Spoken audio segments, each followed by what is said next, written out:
Thank you. Wonderful welcome. My first time here, up north.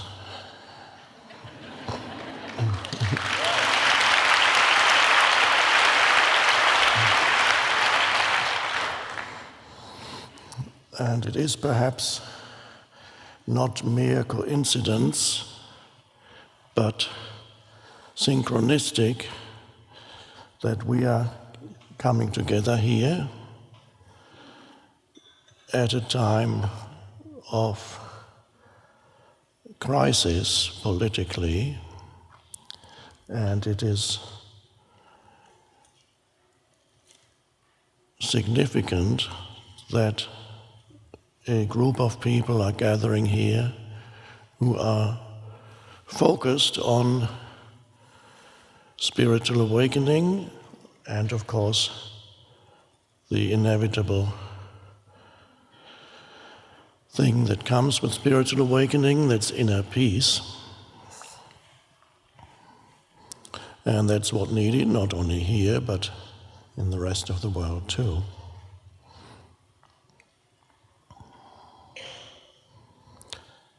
Most of you are here because you're already undergoing what I call the awakening process, and I'm sure some of you are here who are already awake and just enjoy listening to me. Don't need to be here anymore, but that's fine. And one or two may be here against their free will.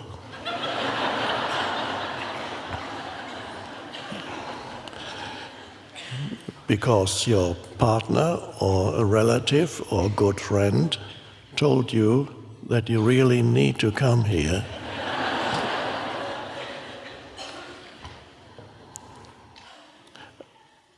And it is a sad fact that the people who really need to be here are not going to be here, mostly. But that's fine. If awakening eventually will come to the whole of humanity, but right now, at this time, a certain segment of humanity is beginning to go through this evolutionary shift, which I could sometimes call the awakening of consciousness. And I guess, although I have no particular plans for this evening, but my feeling is that it's going to be about awakening, the awakening of human consciousness, and not only about the awakening of human consciousness. I have a feeling that this evening is going to be an essential part of the awakening that's happening on the planet here and there. So I'd like this evening to be not only interesting for you on a conceptual level or entertaining, because that wouldn't be quite enough, and you might get bored after half an hour or so. But more importantly, I'd like this evening to be experiential for you. Something that goes beyond conceptual understanding or taking in new ideas, interesting ideas, and then you can go home afterwards and say, oh, that was interesting, what he talked about. I don't remember everything, but that was an interesting idea. Maybe there may be one or two interesting ideas, but this is not what this evening is about. It's something deeper, a shift in consciousness. So I'd like you to experience, as we spend this evening together, to experience or to deepen, because many of you are already going through this shift, then this evening is a deepening for you of this shift in consciousness. And for one or two of you, it may be the first time. And that may be one or two of those of you who didn't really want to come here, but were dragged here by someone else. And you may get suddenly have your first glimpse of what is meant by awakening. And what in Zen they call satori, and you suddenly go, oh, now I know what he's talking about. That's what it is. And then you talk to a friend about it tomorrow and say, well, what is it? And you say, well, I can't explain it, but I realized something.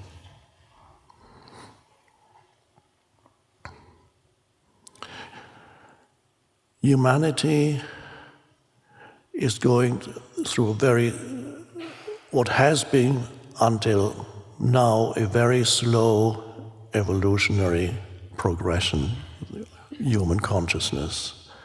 So slow that you would hardly notice it. Humans are slow learners.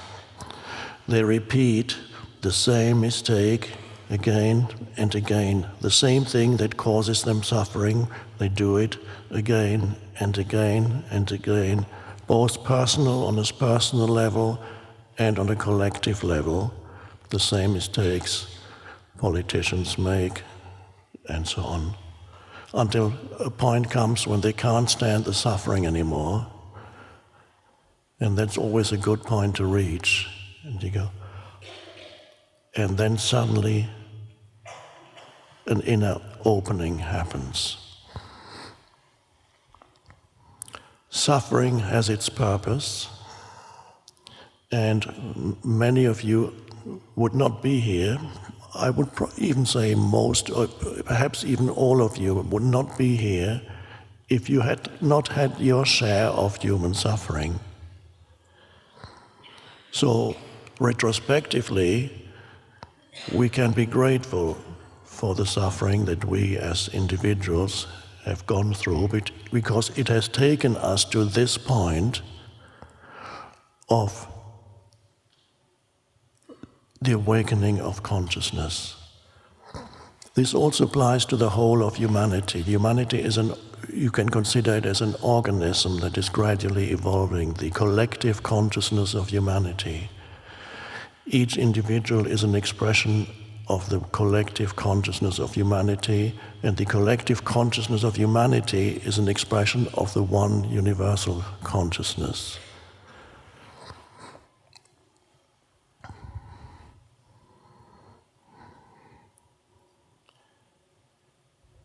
The greatest mystery of the universe, and perhaps this is a good starting point for our evening, the greatest mystery of the universe is not out in outer space, the mysteries of the galaxies, the mysteries of the black holes, the billions of galaxies that exist, that it is phenomenal, it's unbelievable. And the greatest mystery is not on the atomic level, which is also unbelievable, the world that is there, the atomic and subatomic level that scientists explore, which we only understand a tiny fragment of, just as we only understand the tiniest of fragments of what is out there. So you have the two realms, the two mysteries, the outer space and then the macrocosm, and you have the microcosm.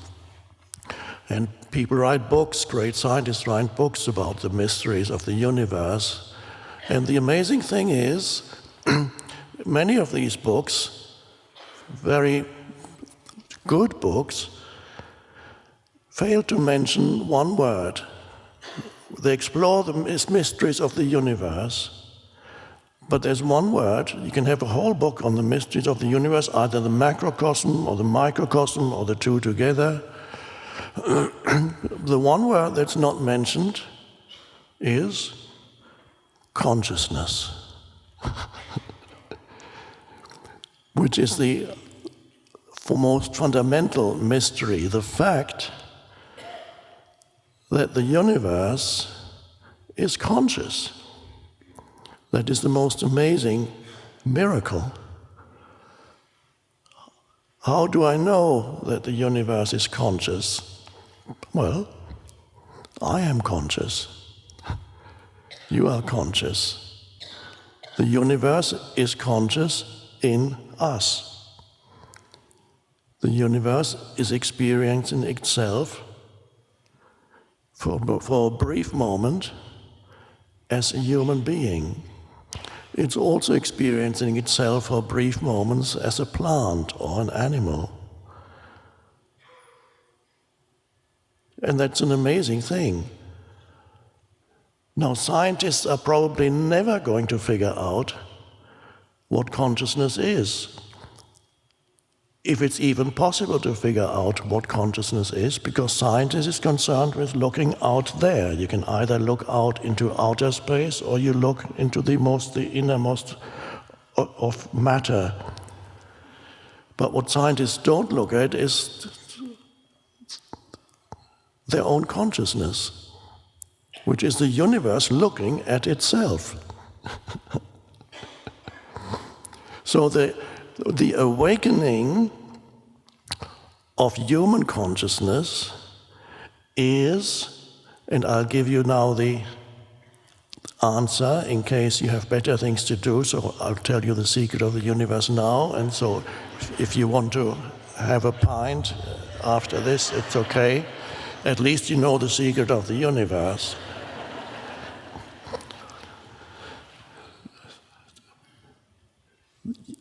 The realization that there is more to you than meets the eye. The realization that, yes, you are obviously this physical body, this physical form. That is the first thing that meets the eye when somebody looks at you. And, of course, you're also your thoughts and your emotions and feelings. That's another level of who you are. And that again is a form. The body is a form. And then you have the next level of who you are, which is thoughts and emotions, which is thought forms and emotional forms. And most people derive their sense of identity, their sense of who they are, from the movement of thought in their head. Thought identifies with certain things as you begin to grow up. It identifies with the first possessions that you have, the toys. It identifies with the name that you are given. That's me. Your parents tell you, that's you. Then the beginning of identification is the name. That becomes the receptacle for all other identifications, possessions, the toy. And you can see how painful it is once you have identified with something when it's taken away from you. The child will scream if a toy is taken away because the identification has already happened with something. And 5 minutes later, the child might lose interest in the toy completely. But when somebody takes it away, it is extremely painful because already at that stage, the child experiences the beginning of ego identity and how painful it is when the ego identity is injured or something is removed from it. It hurts on a psychological level as if you had sometimes even more than a physical injury, the pain you would experience with a physical injury. And then the child goes up, more and more identifications come.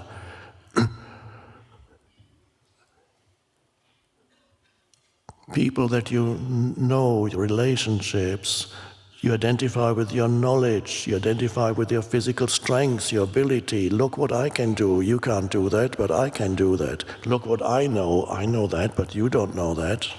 Let me tell you, this is how it is. Opinions, you accumulate opinions about this and that, and nothing wrong, everybody has opinions, but the opinions become part of your sense of self. You identify with these thoughts that constitute those opinions. So the opinions, which are thought forms, are imbued with a sense of self. There is a self in them, a me. And you can notice that when somebody starts to question your opinion, you get defensive or upset or aggressive or fearful. You might even become, well, not you, but a very unconscious person may even become violent, physical aggression. Why? Because somebody questioned my opinions.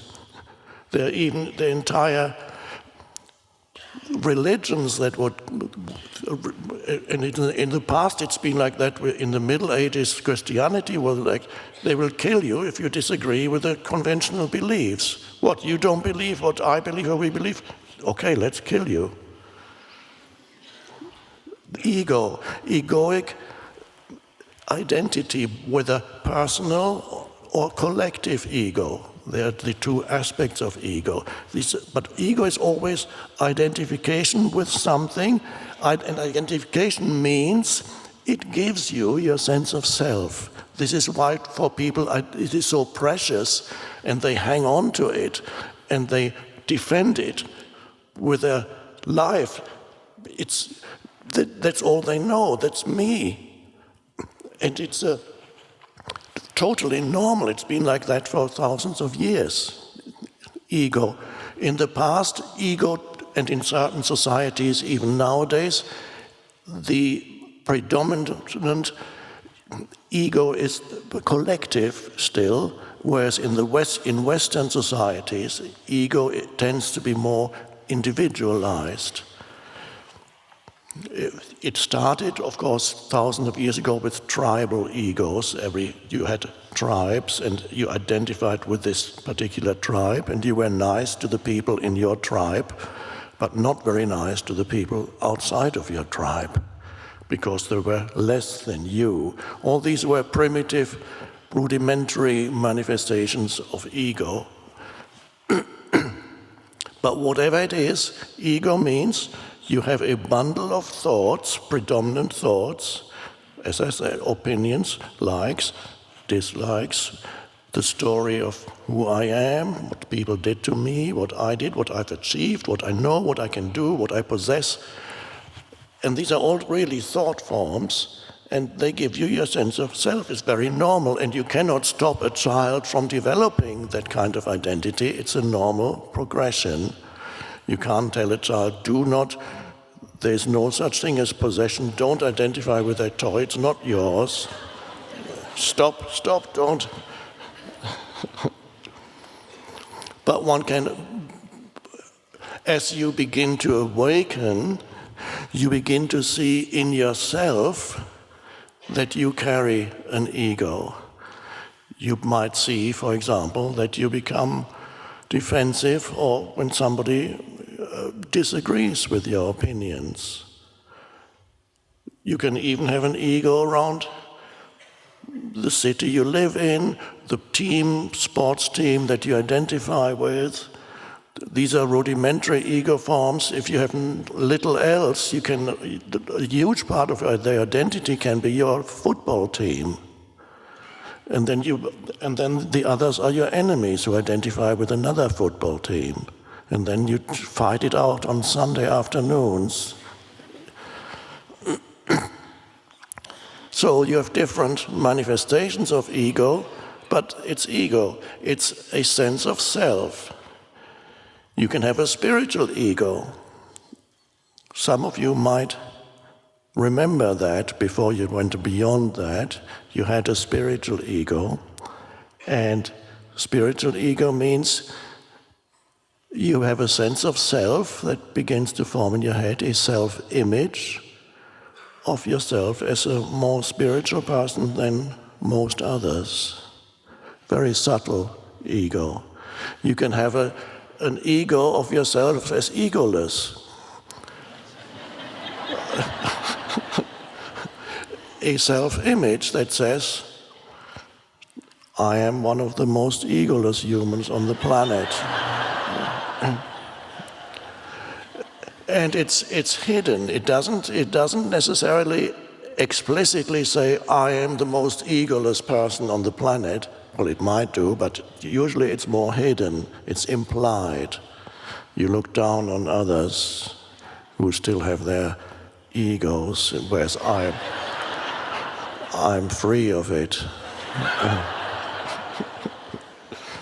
And these are more subtle forms. It's this ego, it's a more subtle form of ego than the person who gets into a fight against the opposing fans of the other football team, soccer team, whatever it is. But it's the same mechanism is behind it. And ego also, you always recognize it that it compares itself with others. The moment you meet somebody, or even just you see somebody in the street, the ego goes into comparison mode, and usually the result of comparison mode of the ego is it comes to the conclusion that you are either inferior or superior to the other. Of course, it wants to be superior if it can, but it just doesn't work sometimes.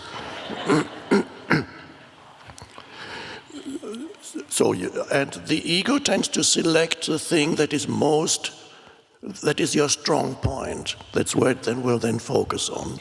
In my case, for example, the ego that I could not develop an ego around a strong physical physique, a person who is good at sports or whatever. So, because I was a little guy who got bullied at school, so the ego said, what can I do? What can I identify with? And wasn't particularly good looking, so it couldn't say, but I'm better looking than you. Okay, that doesn't work either. Eventually it sought refuge in trying to be more knowledgeable and educated than others, so I started reading books. And then in discussions, I could suddenly show off my knowledge and show that you don't know that, let me tell you about that. Okay, that worked for a while. Physical appearance is a very common thing for comparison. Do I look better than the other woman, man, whatever it is? And then you look in the mirror. And this is greatly enhanced these days by the technology that's available to us through Facebook and selfies.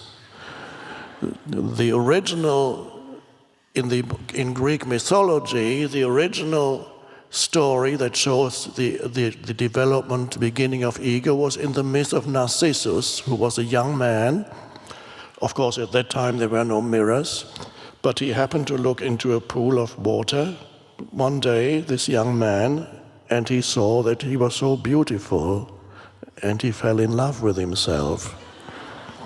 That's where the word narcissism comes from.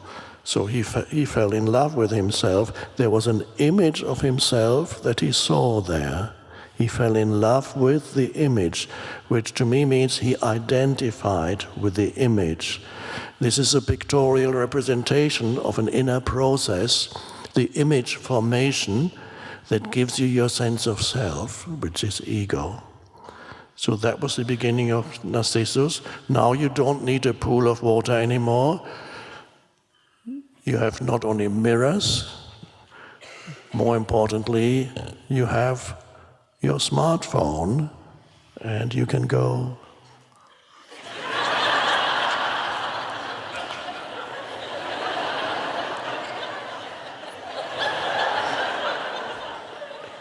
And then you send it out into the world. You're not confined anymore to one person looking at you or two people. You send it out into the world and hundreds of people suddenly see you. And then you're waiting for your egoic feedback. which usually comes in the form of little comments like, cool. I like it. And if it's not you, you take a picture of the rest. You're in a restaurant and you're eating this lovely meal. I am eating this meal, me. Look how great this meal is that I am eating. Oh. And of course, many people who look at other people's posts feel diminished a little bit. Because their life is so interesting. And then what you do, you have to also pretend that your life is interesting. And select all those things that make your life look interesting. In other words, and this especially young people, your life merges with a fiction, a fictional image, which is available to the public. And you don't know it. This is an extension of egoic identity that has become possible through technology. Very seductive, but also extremely limiting. It's a huge trap.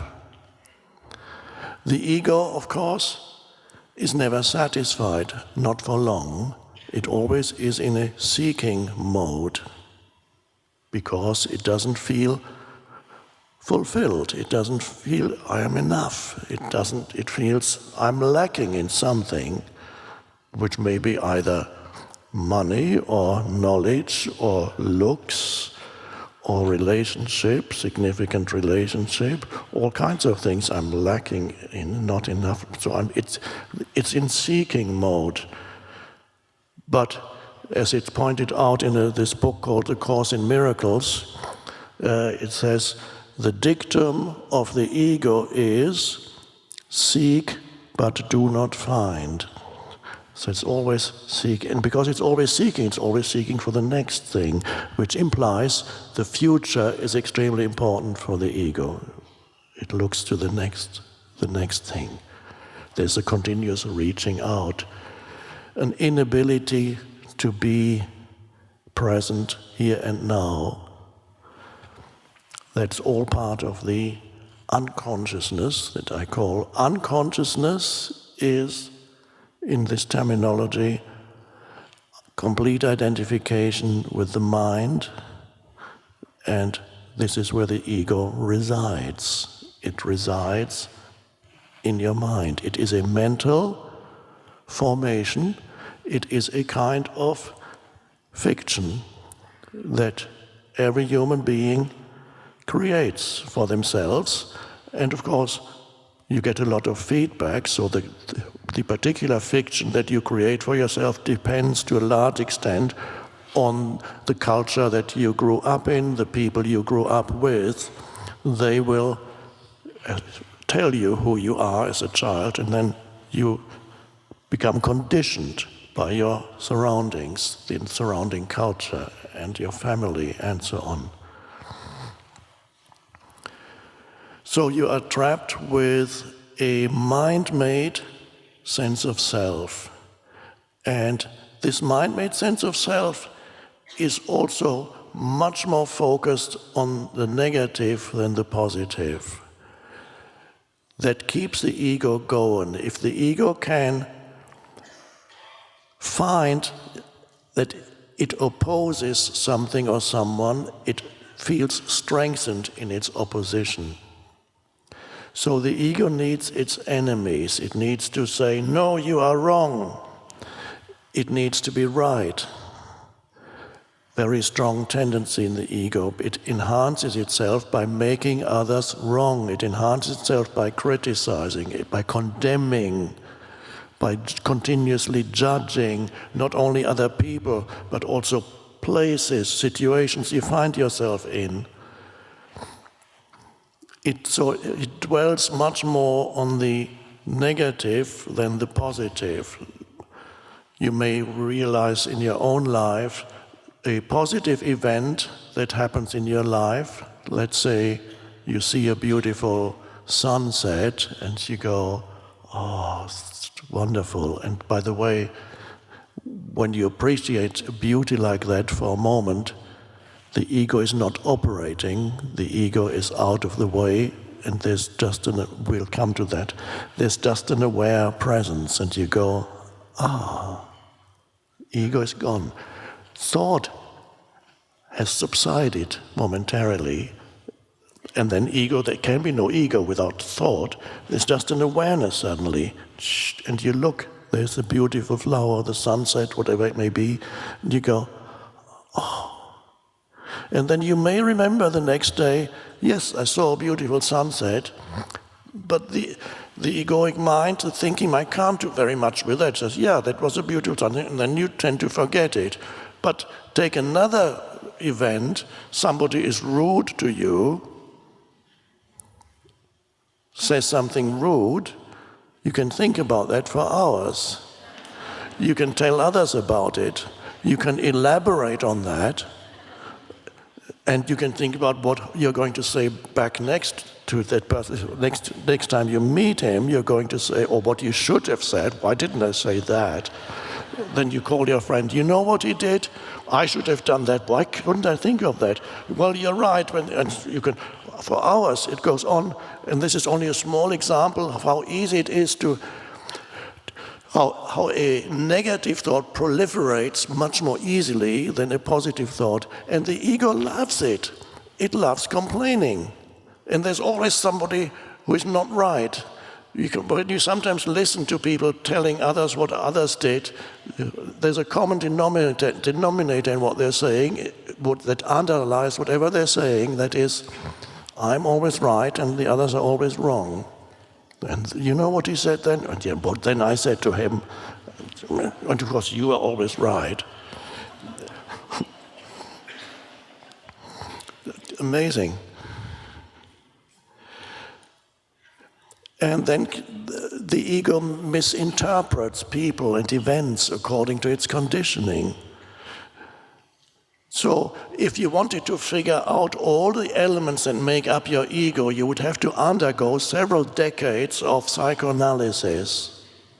So there wouldn't be much of a chance really to go beyond it by examining all the aspects of your ego, because it can be quite complex. So this is not what I recommend here, although there's nothing wrong if you enjoy psychoanalysis, that's great.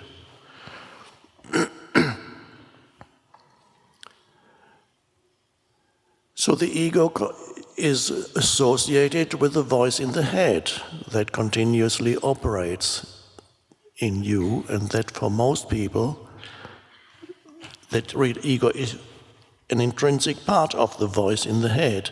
And for most people, that is who they think they are. They are that entity. That entity speaks through them. And you can see it when you observe people. They are in the grip of something when they talk. Something is operating through them. And they can't stop it, they talk. It comes, whatever they say may vary a lot. A person coming from a totally different culture will say totally different things from somebody from this culture. And yet the common thing is, it comes out of them. And if they're not speaking out aloud, they are thinking it. And they can't stop thinking. And you can see it when you look at people. There's something going on inside them. And when they look at you, you know that they're commenting continuously on their sense perceptions. What they say depends on their conditioning. But the fact that they are saying something, that's the common thing. So there's something missing there. It's almost as if this human being had been taken over by something. And in a way, that is the case. In evolutionary terms, it's been a wonderful thing to have developed the ability to think. It's been an enormous evolutionary step forward. It's an incredible tool, the ability to conceptualize, to think. But this incredible tool,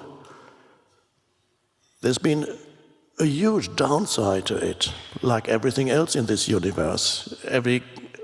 Everything that you receive, every great thing will have some downside. We live in the world of polarities. You can't have just great. There's always, I didn't know it came with that. So the downside to the ability to think is that over the centuries and millennia, more and more people began to be trapped in the movement of thought. And when I say people, what I really mean is consciousness began to be completely trapped in the conceptual image-making mind without knowing it. So that most humans these days, except those who are going through the awakening process, most humans are completely identified with their conditioned mind. And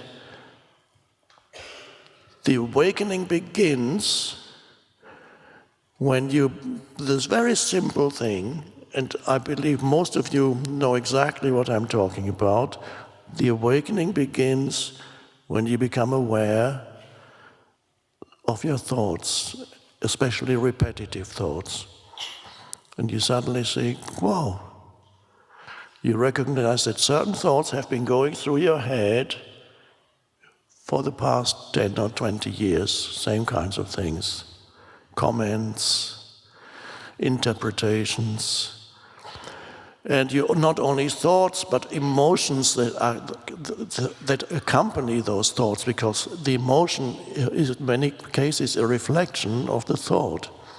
So if you worry at night, you feel fearful because the body reacts to the thought that there is something wrong, that you are in danger. You're not, you're in bed, it's warm and cozy.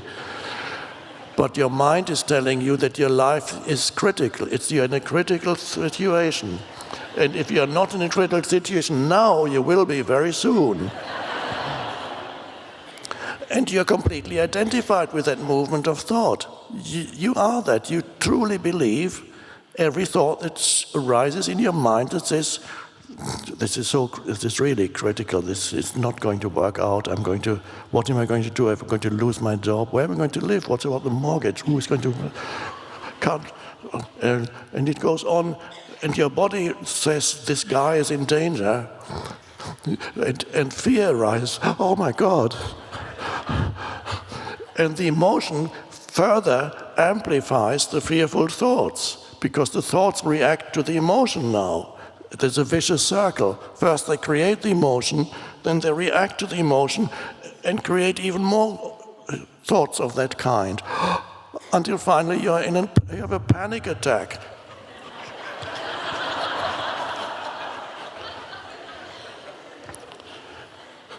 And you don't realize that you are creating it.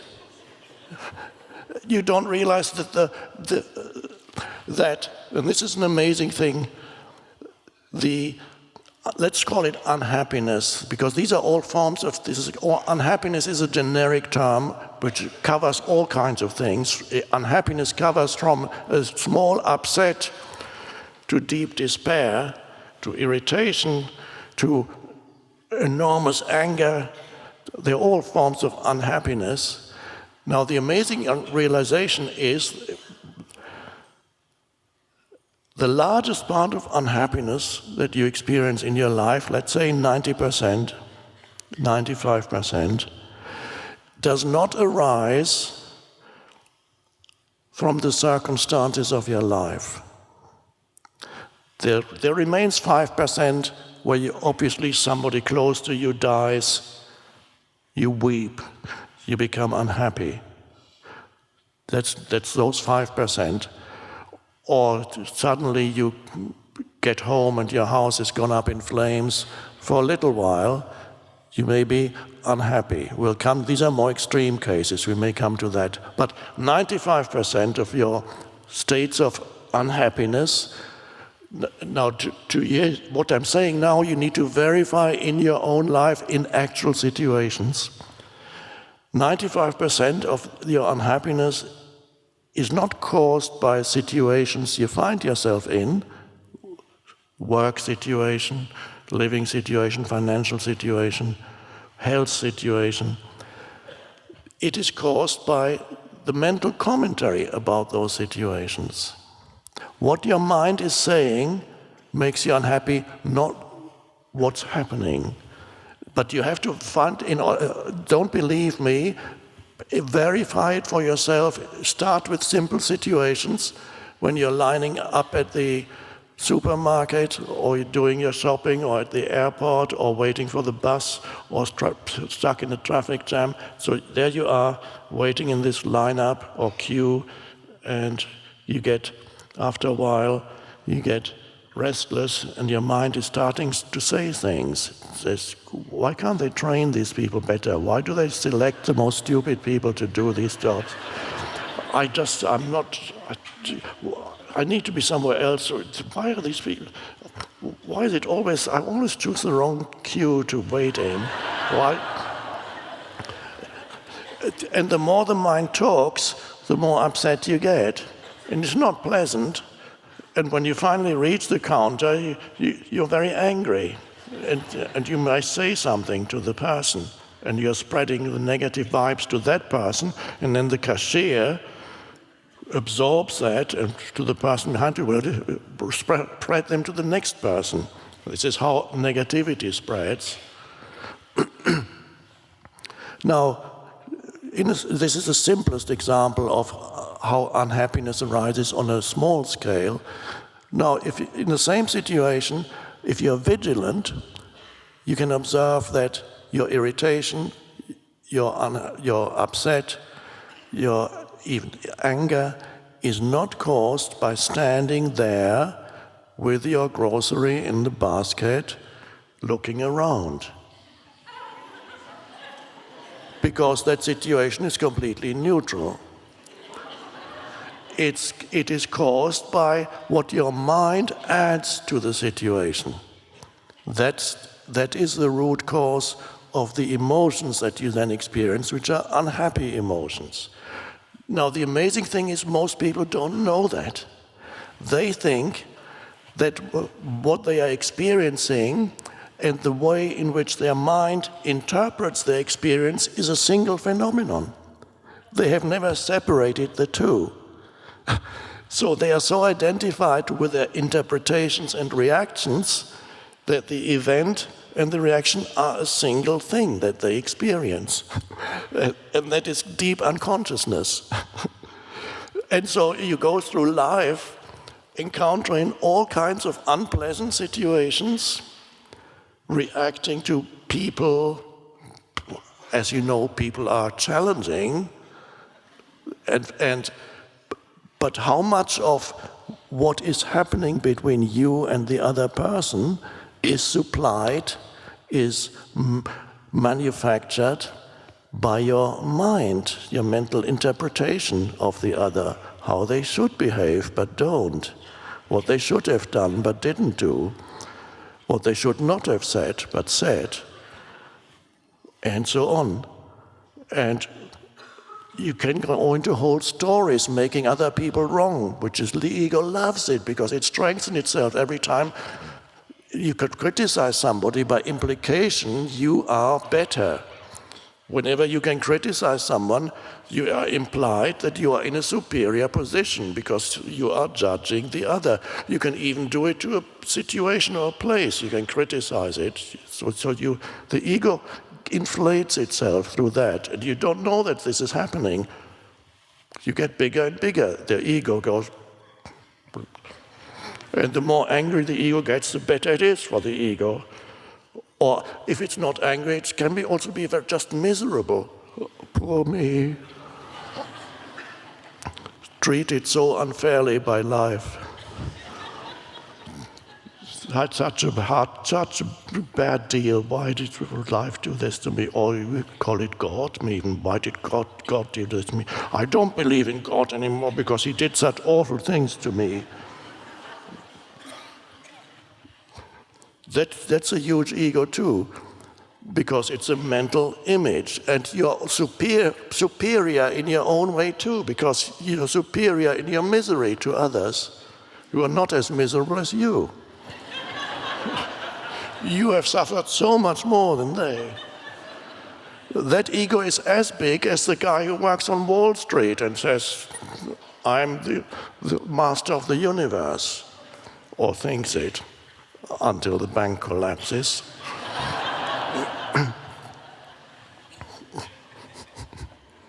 Amazing thing, the ego. So you begin to realize that the situations that you encounter are actually not that bad at all.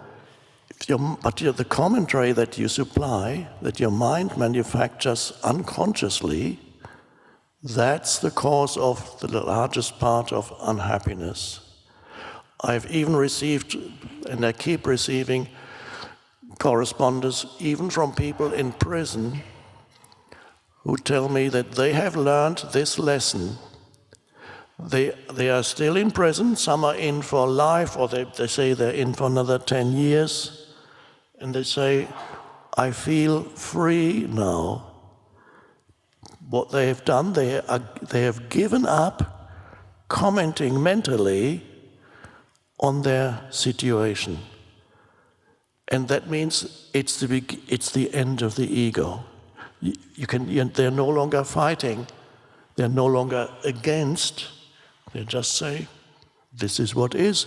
And what has happened now is they've become completely present in the now, which is the end of the ego. They have become internally aligned with the present moment, which is as it is, always. And in their particular case, in prison, there isn't much they can do. Well, they could plan an escape. That might be an option, but it's a more distant option. This is a good example of surrender to what is in this moment.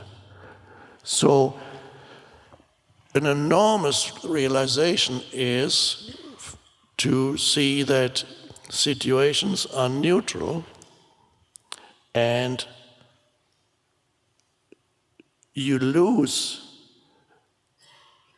large part of your unhappiness by relinquishing the mental commentary that criticizes, judges, blames, complains.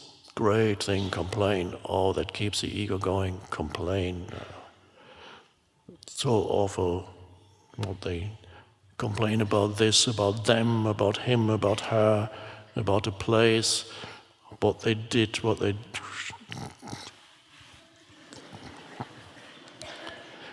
And the ego doesn't want to let go, but there's a time when in you an awareness arises suddenly.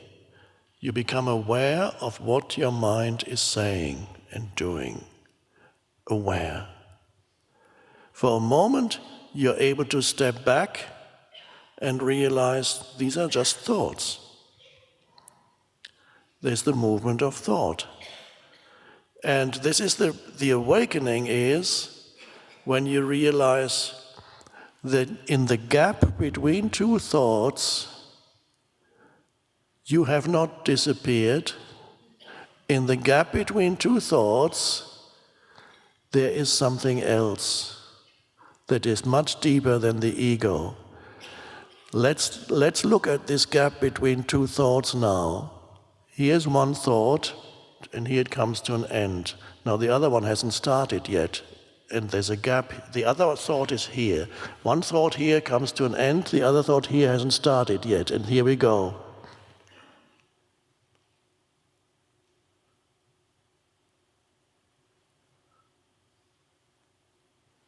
That's an amazing thing. What was that? Let's try it again.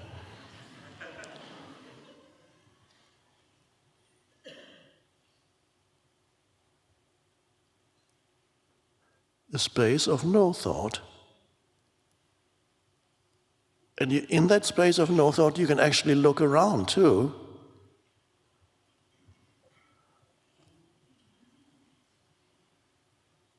And there's no mental commentary anymore. But have you become suddenly unconscious? Have you suddenly disappeared? No.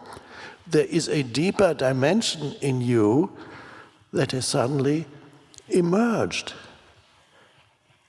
We can call that stillness. We can call that presence. We can call it awareness. So you can be conscious, and this is the secret. This is the next step in the evolution of consciousness for humans. And this gives you, as we will see, that gives you your true and deeper sense of who you are than anything your ego could ever do. You are, the essence of who you are is this aware presence that is deeper than thinking.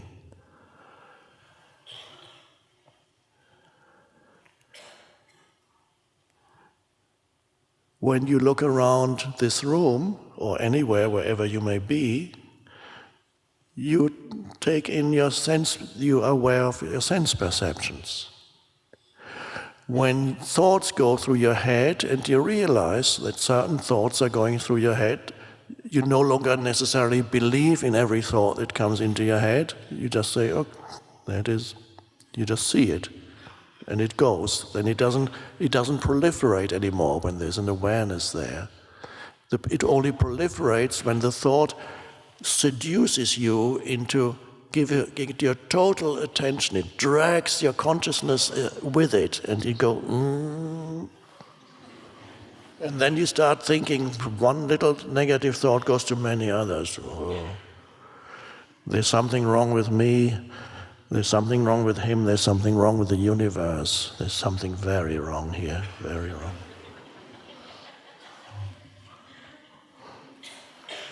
So, sense perceptions, you hear, you see, you're aware of that. You can be aware of thoughts. You can be aware of feeling something. You're aware of an emotion.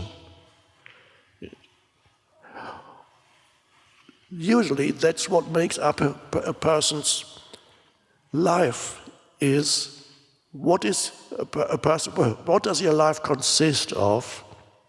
Very simply, the ingredients are as follows. Sense perceptions,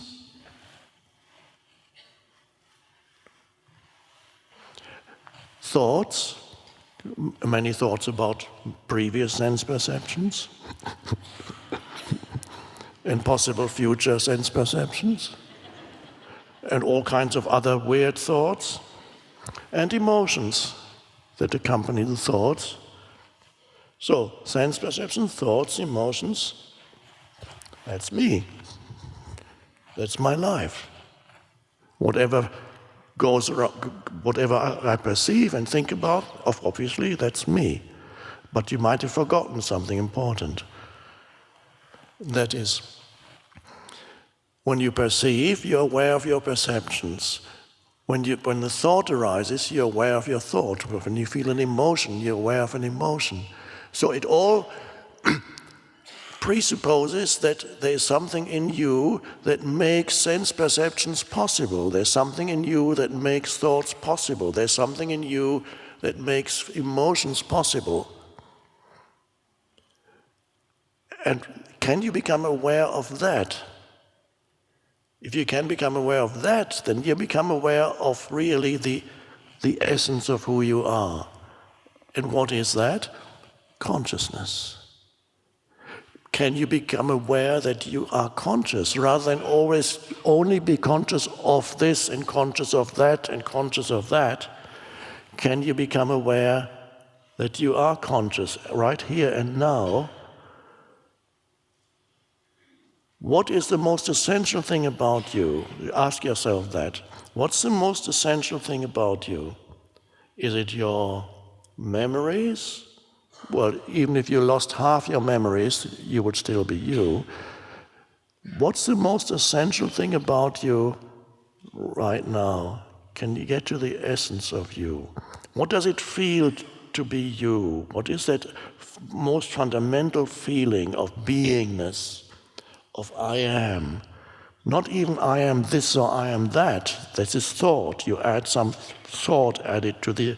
There's a sense of beingness, of presence, that is more fundamental than whether you are a man or a woman, or whether you are young or old, or whether your history is pleasant or unpleasant, or predominantly terrible or not so bad. All that becomes secondary to this feeling of the simple fact that you are present. Can you sense your own presence? It has no content to it. It's just pure awareness. Here, this is what Jesus was actually trying to explain when he said, the kingdom of heaven, you can't say it's there or it's over there, because I tell you, it is the innermost part of who you are. That's my translation. You can't say over there. So in other words, who you essentially are cannot be an object of your consciousness. Every thought you have about yourself is an object of your consciousness. You're thinking a thought. But who is the you that's thinking the thought? The thought is arising out of your consciousness. So essentially, you are conscious presence. You can sometimes see it in a little baby much more clearly if you want to see it in another. A 1-year-old looking back at you, eyes wide open, and the baby has not yet formulated concepts and thoughts. It's just a pure expression of consciousness, and you look into the eyes of the baby, and it can reflect back to you for a second or two who you are at the deepest level. This is why people love to look at little babies, because the baby looks at you and has no opinion about you. It just goes.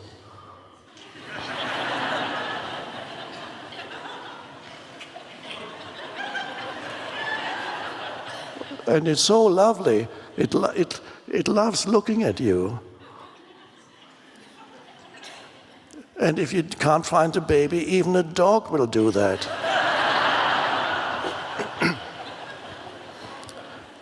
This is why it's so liberating there's something that many people are attracted to dogs, cats too, but let's just talk about one animal.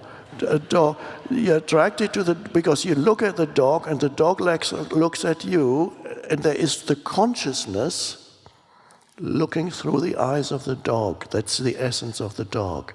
And you look into the eyes of the dog, who has not arrived yet at conceptualization. It's a species that is still pre-thought. We are not going pre-thought, by the way. We are going post-thought, but the dog is pre-thought, and you meet the dog in the pre-thought state of consciousness, and it liberates you for a moment from your thought-burdened sense of identity. When the dog looks back at you, and the tail is probably wagging, just because you looked at the dog, it's already in a state of joy. And that reflects back to you your innermost being too, because the same consciousness shines through all beings, but at different levels. So you look at that dog and you, oh, and for a moment it frees you of yourself. It frees you of the ego, and you may even notice that for a moment there is no thought in your mind. There's just a sense of beingness, and you get it from the dog. The dog reflects it back to you. This is why I have a little book produced with a cartoonist, And the title of, it's mostly about dogs, but cats are also in it. It's called Guardians of Being, which is what I call the animals that live with humans, because they reflect something back to you. And this consciousness you can see in another human being too, if you can feel it in yourself. The consciousness that you are, the essence of who you are, that has nothing to do with your personal history. The only thing your personal history may have been good for is it has taken you into this realization that you are deeper than that. And it could well be that because your personal history has been not a very happy one, that could be the very reason why it has taken you to this point where you are able to go beyond, because you are fed up with the unhappiness that was produced mostly by your mind. So this is a wonderful point to reach, and many of you have already reached it or reached it a long time ago. You're fed up with unhappiness. I don't need any more. By the way, unhappiness is optional. Challenges continue to come. It doesn't mean when you awaken spiritually, suddenly life will not challenge you anymore and you go, no. And with every challenge, there's a deepening of your presence. And some challenges might even pull you out of presence again, and you fall back into unconsciousness for a little while, and then you emerge again. So we're talking about identity, which is the most fundamental thing. Where do you get your sense of self from? This is the most fundamental thing in your life, because if you derive your sense of self from a fiction in your mind, which ultimately is what the ego is, your whole life will reflect back to you that this is a fiction, and it will color all your experiences. It will create a neediness, it will create all kinds of emotions that are completely unnecessary, that are manufactured by your mind, and the identity in the mind that we call the ego. Almost like a little entity that doesn't want to go away. It wants to, I want to suffer a bit more, I need my enemies, I need to complain. What can I complain about now? Well, why does he talk so much? He's been going on talking for so long, I can't stand it anymore. Yeah.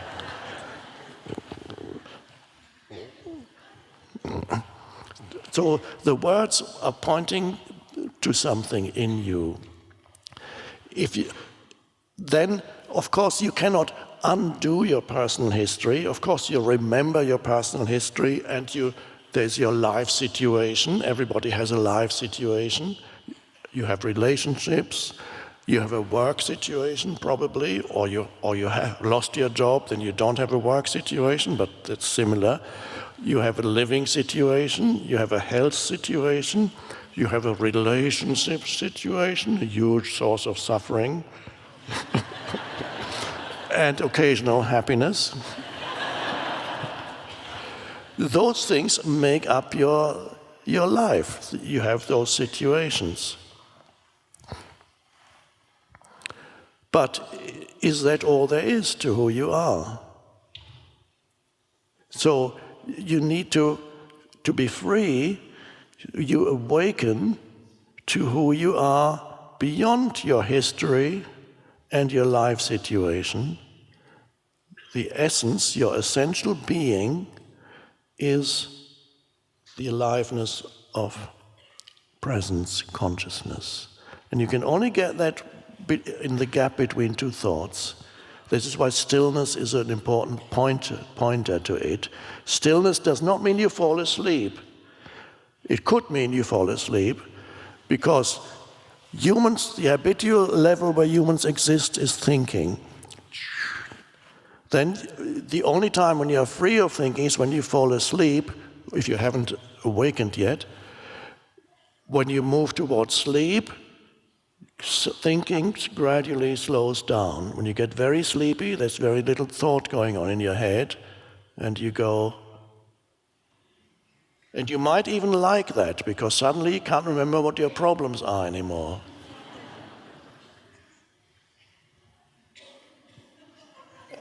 And you feel the pull of sleep, which is so delicious.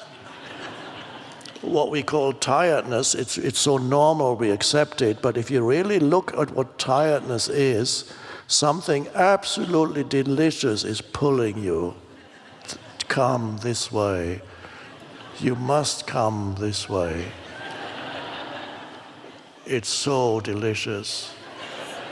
And at some point, even if you try not to go there, the attraction of that place becomes so overwhelming that you have to go there. And in the last moment when you still have some consciousness, you feel, even if you were out in the cold and know if I fall asleep I'm going to die, in the last moment you would still feel the deliciousness of going, the rest wouldn't matter anymore. You're moving towards the source, you're moving to regenerate, you're moving, but you don't know it anymore. You're moving below thought towards sleep. Another way of moving below thought is having a few drinks. And that can free you. For some people it frees them of their unhappiness and they become jolly. Suddenly they can enjoy life because they're not thinking much anymore. They're just, it's a way of being present too in some way. And then you think, I need another one, because if I feel jolly now, I'll feel even more jolly with the next one. But that's not the case, because the more you drink, the more you move towards unconsciousness. So you're falling again, you're falling below thought, until finally you fall off the chair. So we are not going there, below thought. Yes, that can free you also, but as we awaken spiritually, as consciousness awakens in us, universal consciousness awakens in us, we become conscious of being conscious. And the moment you are conscious of being conscious, you have risen above thought, and you have transcended thought, which means you're able to think, but you're no longer trapped by it or in it. You're no longer at the mercy of your thoughts.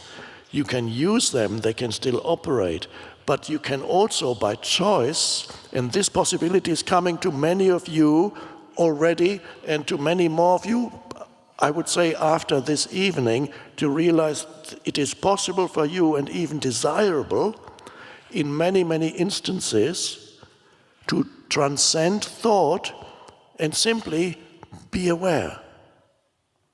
That is, by the way, that is the entire teaching of Zen is contained in this. Zen teaches you that you can rise above thought, become free of thought, and just be aware. This is why the Zen master often looks so fierce, because he's in that fierce awareness, and he goes in the old drawings of Zen masters.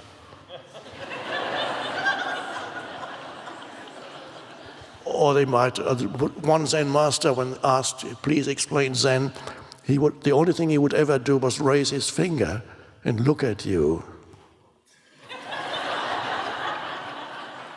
That was his teaching, and he became famous teacher. Some people got it, others didn't.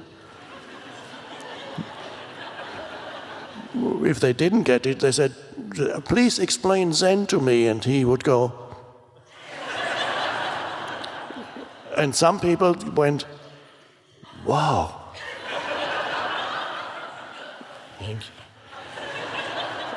And others didn't get it. They said, did you hear my question?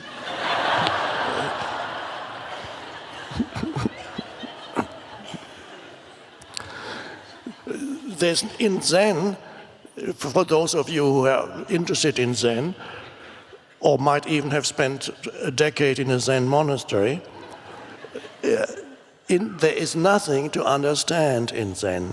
You cannot understand Zen because there is nothing to understand. Zen is about transcending thinking. Not falling below thinking, but rising above thinking. This is why that is Zen. Oh.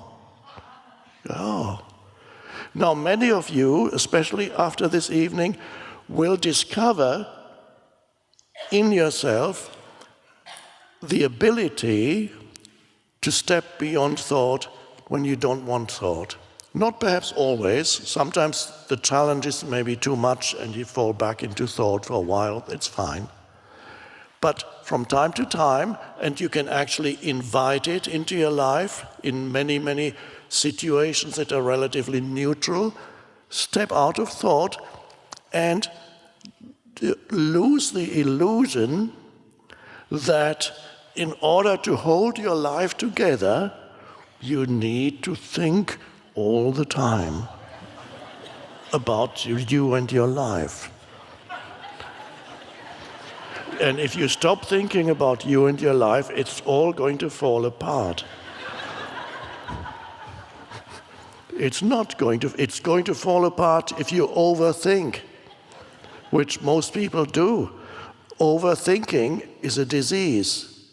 Overthinking means you are completely identified with thinking. You are, in fact, addicted to thinking, a lot of which is not only completely unnecessary, but actually harmful to your health, to your well-being, and to other people. It's harmful to you also because you're making yourself unhappy through it. And if you are making yourself unhappy, the chances are that you're making other people unhappy too. So overthinking, identification with thinking, that is all part of the unconsciousness, the old consciousness, as I call it. Now, a certain percentage of humans has reached a point of readiness where they are able to transcend thinking, become aware of themselves as awareness, as presence, as consciousness.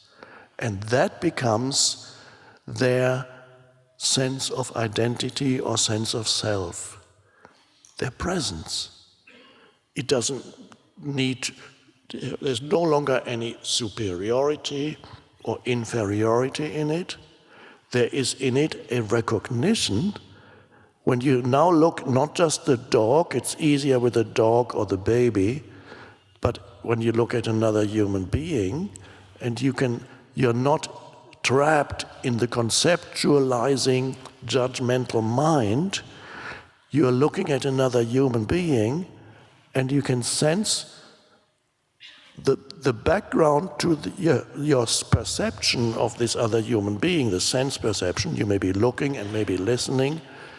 The background to your sense perception is the space of awareness. You're looking as a conscious presence and not as a person at this human being, because for a moment your mind is still while you're looking and listening, or just looking at into the eyes of another human being. Either somebody close to you or somebody you only meet casually in a shop or whatever, but for a moment you're looking. And there is a recognition at that moment. When you know yourself as consciousness, the wonderful thing is you recognize that essence in every other human being or any other living thing.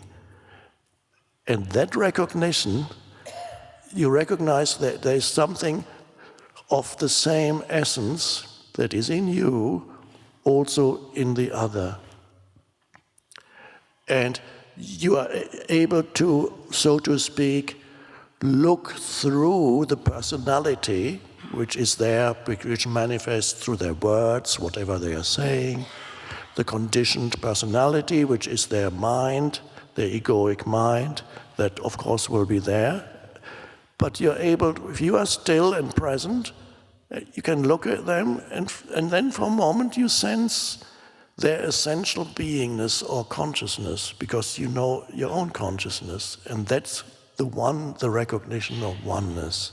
And it is only there, out of that state of consciousness, that which frees you from eternal conflict with other humans, which is ego condemns you to, it is only that can free you from the eternal conflict, and out of that emanates that which makes you truly human, or more than human almost, empathy. A loving kindness towards another arises, a benevolence towards another human, despite, no matter what their personality is, a deeper goodwill towards another, benevolence, goodwill, love, not in the emotional sense, or certainly not in the egoic sense. Love in the egoic sense is a clinging. I want you, I need you, don't you dare leave me. You know what I'm going to do to you if you leave me. No, a love that really we should have other words for it. In the Old Testament, in the old Greek, ancient Greek, agape is the word for that spiritual love, which is an outflow of goodwill. But all that really means you recognize your oneness with the other, not through some explanation in the head, but as a direct sensing. Then you can really like another human. You can even like another human being despite their personality, which has its quirks and idiosyncrasies, like every personality has. You can look through. You start with a dog, and then if your presence is strong enough with a human, and it may be easier, I wouldn't recommend that you immediately start with family members. Because there are humans with whom you share a lot of history. And this lot of history is accumulated in the mental and emotional field. And that's not so easy then to see the essential beingness of Uncle John or Aunt or whoever, or your parents. Start with strangers. Somebody you meet in a shop, the receptionist. While you're talking briefly, you look at them, look into their eyes, and there's just a spacious presence, and it's beautiful. And some of them will notice that there's something there that they like when you're with them.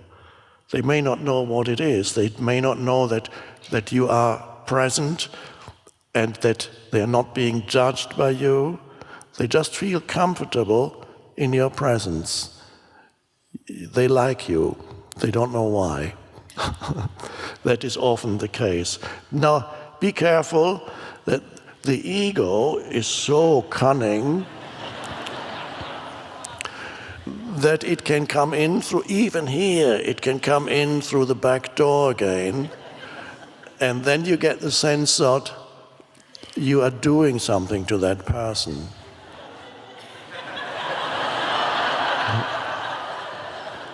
And then you get the sense, I'm going to free you of your ego.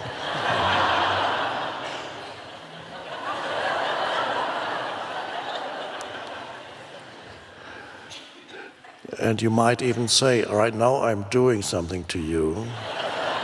Oh. So just to be aware that ego can come back in at any point. But it is a beautiful way of interacting with another human. The next thing you can try is when you go to a meeting, in case you have meeting in your workplace, occasionally you have meetings, you sit around a table, all kinds of egoic stuff is going on, people talk and disagree and argue, and some get angry. You can be the one person who holds the space of presence there, and you look at everybody while they talk in that alertness that is presence.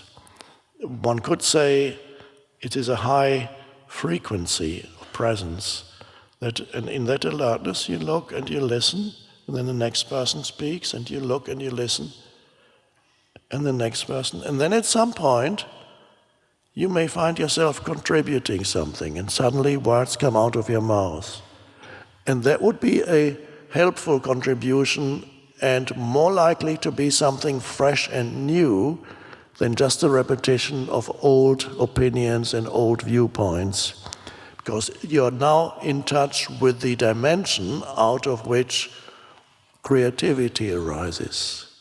You're in touch with that primordial intelligence that cannot be measured with IQ tests. It is deeper than that. It all arises out of that. One thing that I briefly mention, some of you may question what this consciousness is. There's still in mainstream science, if they even ever mention the word consciousness, they say it is a byproduct of the activity of the brain.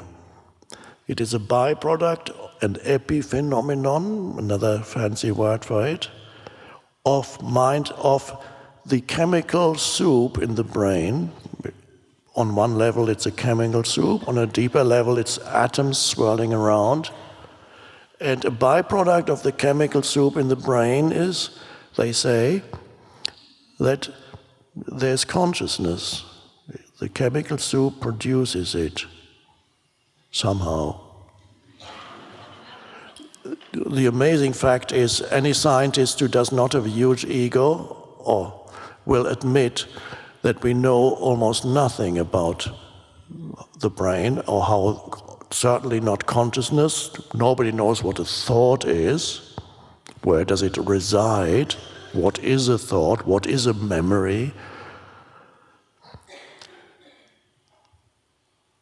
I believe a point will come, perhaps soon, when science will realize that consciousness transcends the brain, but is associated with the brain in the same way that a radio receiver or a television set receives transmissions and then gives them form. It does not mean that the radio produces the program or the television set. So if a brick should fall on my head right now, I hope I'm not manifesting it by saying it,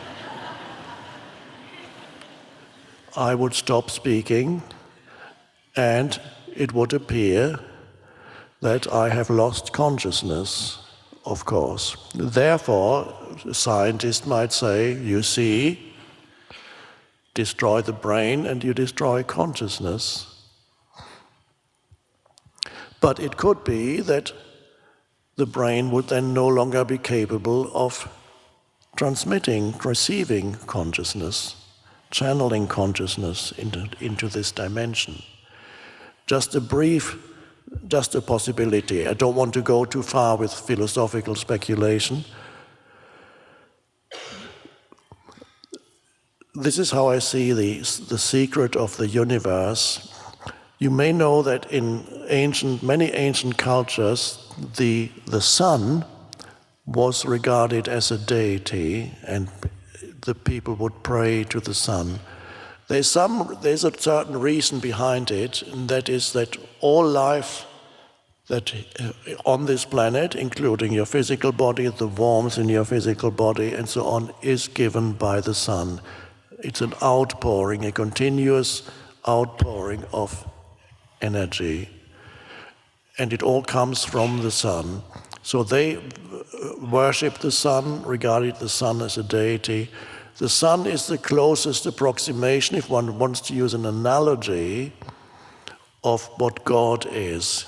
God is the transcendent, timeless, eternal consciousness that exists outside of this dimension, totally undefinable, totally incomprehensible. It would be absurd to say the human mind could even begin to comprehend that. But that central sun, consciousness to me is like the rays of the sun. The sun sends out rays continuously. Every ray of consciousness becomes a human being or another life form. It incarnates into form. And then the consciousness in you, therefore, the consciousness in me, is all expression of this, the one consciousness that continuously emanates through all life forms and experience itself in this dimension and grows and evolves in this dimension gradually where there's time and experiences the universe. And as it does, it creates the universe as it experiences. Creation still goes on. So that is the self-exploration of consciousness in this universe. Every single one of us is an expression of this one consciousness. So the consciousness is the light of God. It is not God. Yes, it is. It's the light of God, in the same way that the sunshine is not the sun, and yet it is the sun. It emanates from the sun. It is still connected to the sun. So, and this is why some great mystics, both in the West and East, India, even medieval Europe, have said things like, the closest you can get to God is becoming still. Or somebody else said, stillness is the language God speaks. Everything else is a bad translation. And also there's a beautiful line in the Old Testament, very profound mystical statement. It says, "Be still and know that I am God." It's an amazing and very profound spiritual statement. Now, the strange thing about this statement is, first it points to when you are still, you are aware of yourself as the stillness. You are aware of yourself as consciousness. Because that stillness is just pure presence, pure consciousness. Be still, know that I am God. All these words, each word that this sentence consists of, these words, each word is synonymous with each other word. Be is the being. Still is the presence, which is the being. Know, there is a knowing, there's a deep intelligence in that stillness. It is the essential I am, which Jesus also said according to one of the Gospels.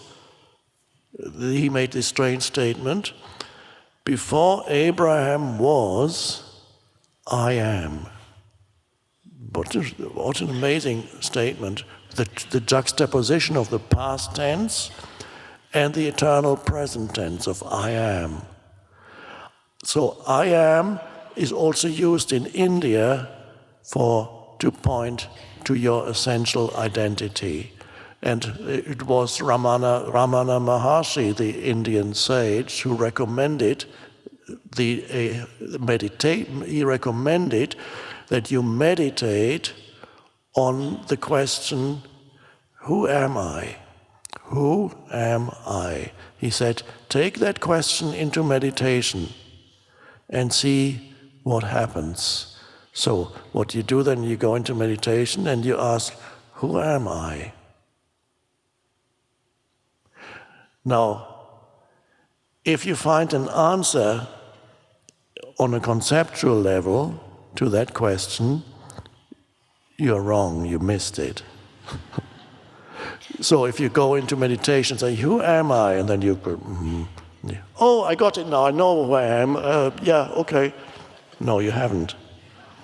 The secret is, we can do it here and now. Who am I? The secret is that there is no answer that follows that question. There is only the space of awareness. And that's who you are. Who am I? Oh, that's it. That is so simple. It's so simple and subtle that humans have overlooked it for thousands of years. The simple realization of who you are.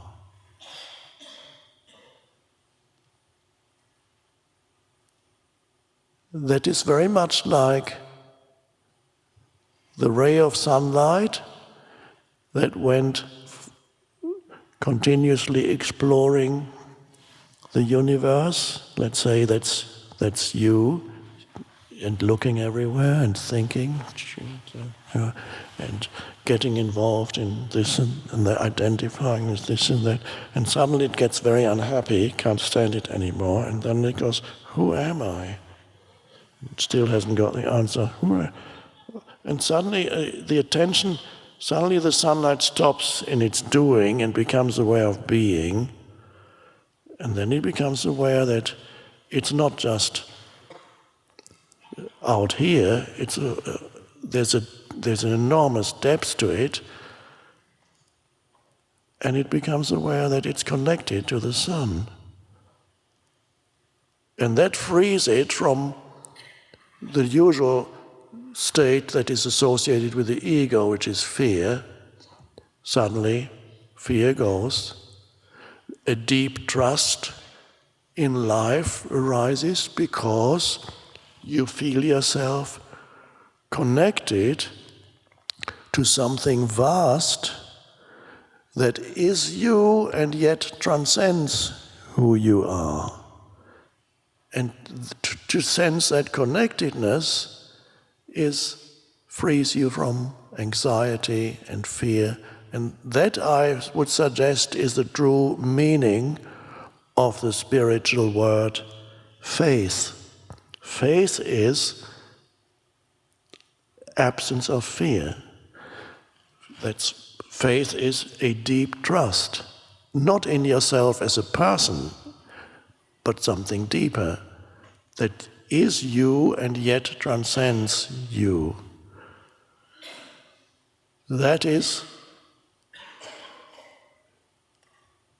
the next step in human evolution, is for humans to live their lives in connectedness with that dimension, rather than on the egoic level.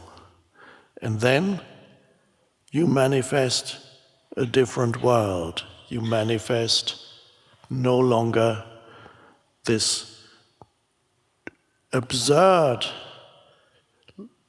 level of suffering that humans have been inflicting on each other,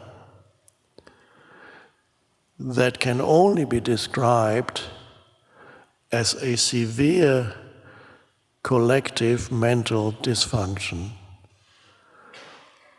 Only then could you explain how, in the 20th century alone, the first half of the 20th century alone, humans have killed in the excess of 1 million other of their fellow humans. That's completely insane. But even that, seen from a transcendent viewpoint, even that is part of the evolution of consciousness. The realization that that is insane is part of the evolution of consciousness. And every death, of course, of every violent death of every human is tragic on this level.